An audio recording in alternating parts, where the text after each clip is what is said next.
Всем привет! Мы снова приехали на буткемп, потому что сегодня у ребят игра против Hellraisers. Эта встреча пройдет в формате Best of 3 в рамках турнира Сектор Mostbet.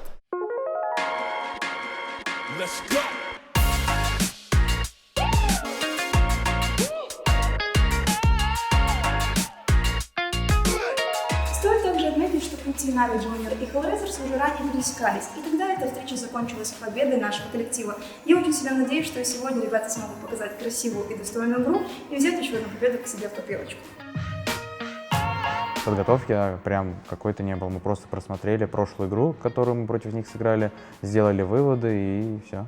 Тем временем, четвертый раунд, и команда Hellraisers должна ломать своих оппонентов за счет своей хорошей экономики, чего нельзя сказать совершенно про их соперника.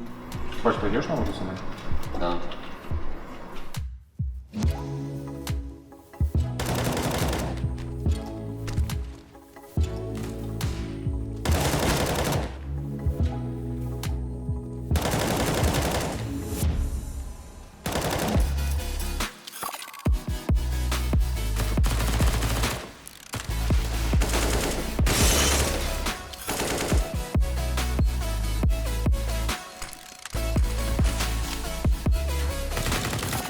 Помню, что у нас были очень явные проблемы на А за защиту. За атаку даже, я скажу, надо было попроще. Потому что там мог каждый какое-то делать индивидуальное действие, раздать, за счет чего выиграть раунд. А Ункер под плентом, кстати, не уходят. Na'Vi Junior, хотя была такая возможность, они уже понимают, что двоих игроков на себя сместили, и здесь придется играть на стрельбу. А Ункер забирает еще одного, это был Фларич, и 1 в 1 против Скубикса. Кто кого победит? Скубикс открывается, но Аункер вешает тому хедшот 16-14.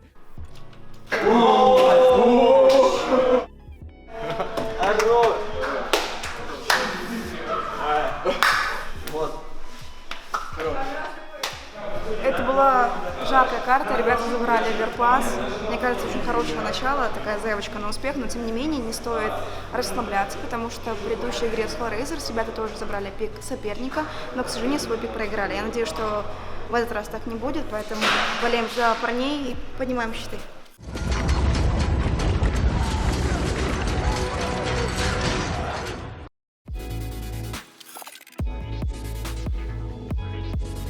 Не будешь по своим стрелять? Не буду. Ну ты ж по-любому на панике, Ну, да? да, Ты ж на... Конечно. У тебя прям паника была. Я прям увидел. Почувствовал, ты почувствовал. Ну, мы пикнули опять же Даст, потому что мы его выиграли в прошлый раз 16-7.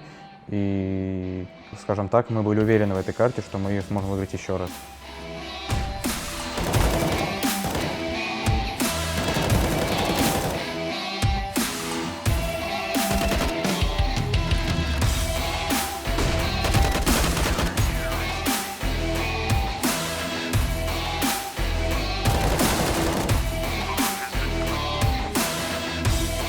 Но у нас просто были проблемы с Б-точкой, они это, видимо, понимали и пользовались этим. И из-за этого мы, так скажем, некоторые расклады не получались.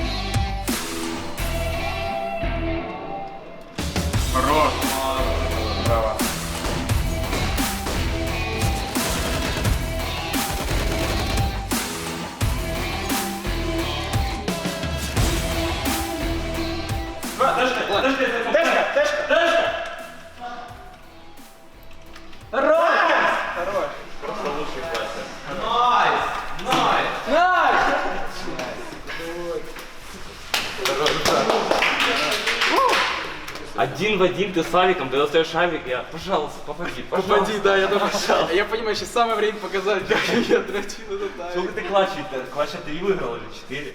Это показало то, что мы делаем, наша работа, она как бы не зря, она не идет никуда. То есть у нее есть направление, и как бы мы это замечаем, и это дает уверенности просто в дальнейшем, что типа то, что мы делаем, это все не зря.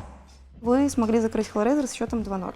Как в целом прошла игра? Ну, игра прошла не без ошибок. Очевидно, вот именно на официальных играх вылазят все ошибки, потому что Это не игра, где от тебя никто не ждет результата, да, то есть мы там тренируем определенную какую-то вещь, мы допускаем себя ошибаться, то есть и потом просто над этим спокойно работаем. На официальных играх есть же какая-то минимальная цена этому. Ну, то есть как бы это ни было, да, то есть все говорят, что там она никак не влияет, но все равно, я думаю, подсознательно как-то это решает. Вот, и повылазило очень много ошибок, над которыми пришлось много поработать, но мне кажется, такие игры очень важны. То есть там бы особенно был счет везде плотный, да, 16-14, 16-14 на двух картах, 30 раундов, каждый раунд можно было разбирать по мелочам.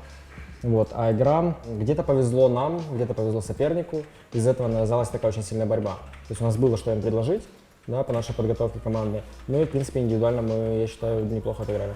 Ну вот в целом ты доволен своей игрой против Шера? Сравнительно с вашей первой встречей с этим коллективом? С Шером я себя на второй игре чувствовал поувереннее. Ну, у меня всегда есть к чему придраться к себе, я очень требовательный, поэтому я отвечу, пожалуй, что нормально, но можно было намного лучше. У нас сегодня не только игра против Luminar Gaming, но и день рождения у Топы. Я им привезла небольшие подарочки и сейчас буду их поздравлять.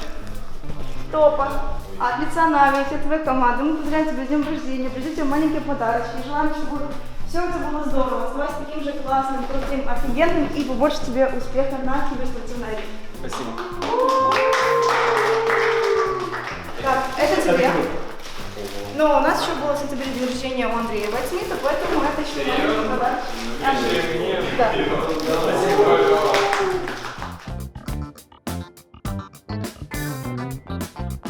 Как у вас в целом настрой перед игрой? Боевой. Боевой, будем брать все. Особенно ты, да? К слову, сегодня в качестве пятого игрока выступает Фир. У Топа и Фира есть своя определенная договоренность, согласно которой они меняются на официальные игры.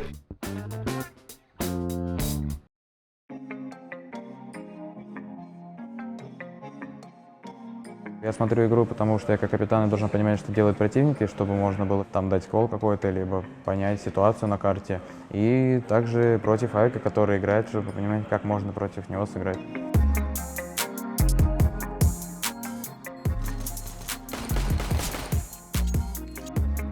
Мы выиграли пистолетку, чудесным образом отдали эко. Это, возможно, даже как-то повлияло на наше состояние. Они начинают играть серию, а нам нужно как бы оклематься, набрать там денег, чтобы потом как бы отбить.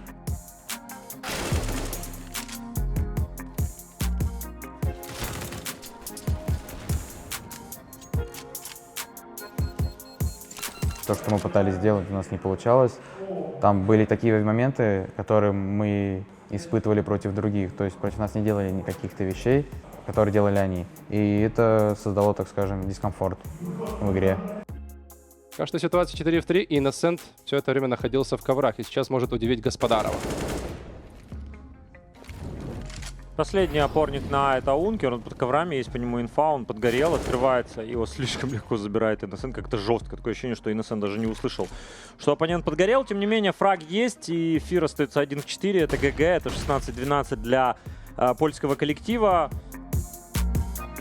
Дайте флеш. Дайте флеш. Мы каждую игру не даем эту флеш. Каждую игру кто-то умирает. Все нормально, мы поборолись. Все окей. Ну, просто мы завтра посмотрим демку, вы прозреете, что мы делаем. Впереди у нас Вертига. Наконец-то нами будет играть Вертига. Это пик соперника, но я надеюсь, что ребята смогут собраться и камбэкнуть. Это уже новое, да. Тут без погрузчиков все дело происходит. Но интересно посмотреть. В итоге это раш от команды Luminar на точку А на рампу вышел Фир прочекать. В итоге был сразу за это наказан. И, ребят, ну такое будет очень сложно выбивать.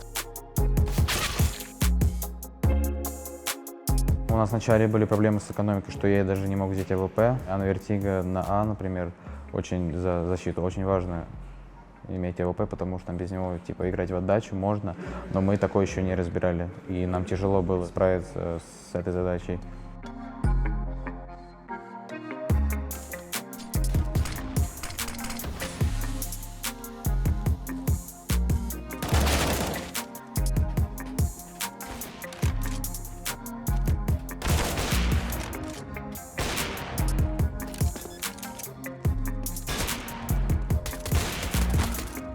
Так как мы на эту карту не наиграли, и когда ты вот ее играешь, ты не все моменты можешь прочувствовать и события, которые делают против нас. Играли против нас контактами много. Ты вроде понимаешь, что такое может произойти, но ты просто не чувствуешь, что, например, там он в преимуществе, а ты нет, или еще какой-то расклад. Давление большое сказалось на всех нас, и с которым мы не смогли справиться. То есть это даже не в карте дело, а просто давление, которое было, вот даже с первой карты, оно вот и присутствовало на второй. То есть Vertigo плюс-минус понятно, это самая любимая карта у Luminar Gaming, у них винрейт самый высокий именно на этой карте, поэтому было понятно, в принципе, какой итог будет. Но вот на Мираже было обидно, потому что вы изначально за атаку немножечко проседали, но вот за КТ вы набрали прям темп, вы взяли целую серию, даже вырвались вперед. Я на самом деле думал, что мы выиграем. Вот когда там счет, мы, по-моему, даже выигрывали 12-10. Я думал, мы сейчас их просто закроем и пойдем играть третью карту. Но я так понял, что уже нельзя так думать. Что не получилось? Да, я не знаю, какие-то микромоменты. Это просто игра была, когда она была там? Я просто уже, как надо переснять сейчас. Мы выигрывали 12-10, отдали раунд и потеряли нить. И проиграли. И еще такой вопрос, какие дальнейшие планы у команды Na'Vi Junior? Какие впереди у вас турниры? А у нас 21 числа начнется закрытая квалификация к ВСГу, и с 11 числа у нас начнутся тренировки и подготовка к ВСГу, и только к нему. Сейчас я покажу фотографии известных киберспортсменов, которые мы немножечко изменили. Тебе нужно угадать, кто это. Погнали. Это тренер какой-то? Нет, не тренер. Кстати, очень знакомый для тебя должен быть... На Мирана похож. Нет, не Амиран, имею в виду... По идее... Буткемпыч? Это Да. Владислав. Ага, тут уже очень сложно. Задний фон не знакомый? А, ну слова. Это буткемп. Да, кто это? Это Гвардиан, да? Отлично. Это камень преткновения у всех игроков. Его сложнее всего угадать. Ты его знаешь наверняка. Хип? Нет. Гейб. Не Гейб. Я, скажем так, наш. Нет. А кто? По телосложению. Еще раньше играл. какой-то Зевс? Да? Ну, нет, но тем не менее. А? Был с ним в команде. А сейчас популярный, скажем так, блогер, ютубер, да. Кто с ним играл в одной команде? Сеня это? Да. Он ранее играл в Na'Vi. В Нави. Это Сеня. Сеня. Так шо? Это Сеня. Неплохо, ребята все очень долго угадывали. Воу. Кто это? Кто это? Как ты думаешь? Да мне кажется, дедушка просто какой-то. Просто какой-то дедушка. Я могу тебе сказать первую букву. Скажи. S. Это лучший игрок в мире? Нет, это не Simple. А кто ты? Вторая буква Т. Старикс? Нет. Кто? Стика? Ну это Стюи. Это Стюи. А если я тебе покажу такую фотографию? Да я б не угадал.